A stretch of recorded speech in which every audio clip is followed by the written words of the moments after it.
আমি সুদীপ্তা। আমার চ্যানেলে সকলকে স্বাগত। আশা করি সকলেই ভালো আছো আর সুস্থ আছো।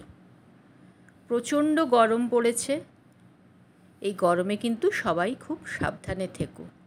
আর এই গরমে যদি আমের চাটনি হয় তাহলে কিন্তু বেশ জমেই যায়। সব খাওয়ার পরে একটু যদি আমের চাটনি হয় তাহলে কিন্তু বেশ ভালো লাগে আমাদের। তো আমের চাটনি বানানোর জন্য আমি নিয়ে নিয়েছি 2টো আম। আমটা আমি ভালো করে ধুয়ে নিয়েছি। এবার স্ক্র্যাপারের সাহায্যে আমি ওটা একটু কুড়িয়ে নেব। বড় দিকটা দিয়ে আমি ভালো করে কুড়িয়ে নেব। দেখো আমি স্ক্র্যাপারটা নিয়ে এসেছি, এবারে বড় দিকটা দিয়ে কুড়িয়ে তোমাদেরকে দেখাচ্ছি। আস্তে আস্তে বড় দিকটা দিয়ে ভালো করে কুড়িয়ে নিতে হবে। ছোট দিকটা দিয়ে কুড়ালে একদম মিহি হয়ে যাবে, তাহলে খেতে ভালো লাগবে না। একটু দাঁতে লাগলে বেশ ভালো লাগে খেতে। একটুখানি বেশ দানা দানা থাকবে, বেশ ভালো লাগে তাহলে। দেখো এইভাবে আমি কিন্তু পুরোটা কুড়িয়ে নিয়েছি। 2টো আমি কুড়িয়ে নিয়েছি। দেখো একদম কিন্তু সুন্দর হয়েছে, বেশ একটু শিরা শিরা লাগছে, বেশ ভালো লাগছে। এরম থাকলে খেতে কিন্তু বেশ ভালো লাগবে, একদম মিহি করার দরকার নেই। এবার আমি চলে এসেছি মূল রান্নায়। গ্যাসে কড়াই বসিয়ে দিয়েছি, দিয়ে দিলাম 1 বাটি জল। সেই বাটি মাপেই দিয়ে দিলাম 1 বাটি চিনি। ভর্তি ভর্তি 1 বাটি চিনি দিয়ে দিলাম।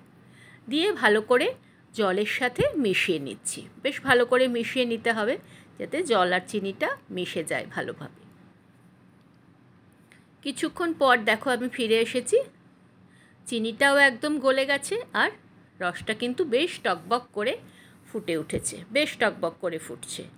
এই অবস্থায় আমি যে কুড়িয়ে রেখেছিলাম আমটা সেটা কিন্তু দিয়ে দিচ্ছি আস্তে আস্তে সবটাই। চামচ দিয়ে আমি সবটাই দিয়ে দিলাম। দিয়ে ভালো করে কিন্তু শিরার সাথে মিশিয়ে নিতে হবে। আমটা যাতে সবটা মিশে যায় সেজন্য ভালো করে নাড়িয়ে নিতে হবে খুন্তি দিয়ে। এখন আমি দিয়ে দিচ্ছি অল্প একটু লবণ। দিয়ে আবারও ভালো করে নাড়িয়ে নাড়িয়ে আমি মিশিয়ে নিচ্ছি লবণটা আম আর চিনির শিরার সাথে। মাঝখানে আমি একটু ফুড কালার দিয়েছিলাম, যেহেতু কাঁচা আমের চাটনি সবুজ হলে দেখতে ভালো লাগবে, তবে এটা অপশনাল। যদি ভালো না লাগে তাহলে দেওয়ার কোনো দরকার নেই। সেটা আমার ভিডিও করা হয়নি। দিয়ে আবারও কিন্তু আমি ভালো করে মিশিয়ে নিচ্ছি।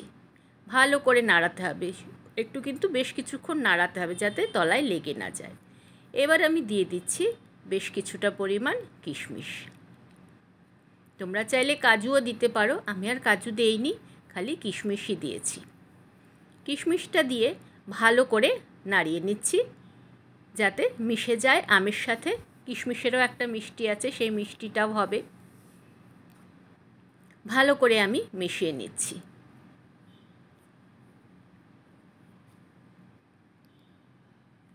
দেখো সুন্দর কিন্তু ফুটে গেছে। এবার আমি গ্যাস অফ করে রেখে দিচ্ছি গ্যাসের ওপরে বসিয়ে। দেখো আমি এবারে সার্ভ করে নিচ্ছি একটি কাঁচের পাত্রের মধ্যে। কাঁচের পাত্রে রাখলেই ভালো টক জিনিসটা। আস্তে আস্তে আমি সবটা চাটনি ঢেলে দিচ্ছি ওই কাঁচের পাত্রের মধ্যে। খেতে কিন্তু অসম্ভব স্বাদ হয়েছিল। যদি রেসিপিটি ভালো লেগে থাকে তাহলে লাইক কমেন্ট কিন্তু অতি অবশ্যই করো। আর যদি নতুন বন্ধু হয়ে থাকো তাহলে চ্যানেলটা সাবস্ক্রাইব করে পাশে থাকার অনুরোধ রইল। আর যদি রেসিপিটি ভালো লাগে তাহলে বাড়িতে একবার অবশ্যই ট্রাই করে দেবে। খুবই কিন্তু সুস্বাদু হয়েছিল। আর পাতের শেষে চাটনি কিন্তু সকলেরই মন জয় করে নেয়। দেখা হবে আবার পরবর্তী ভিডিওতে।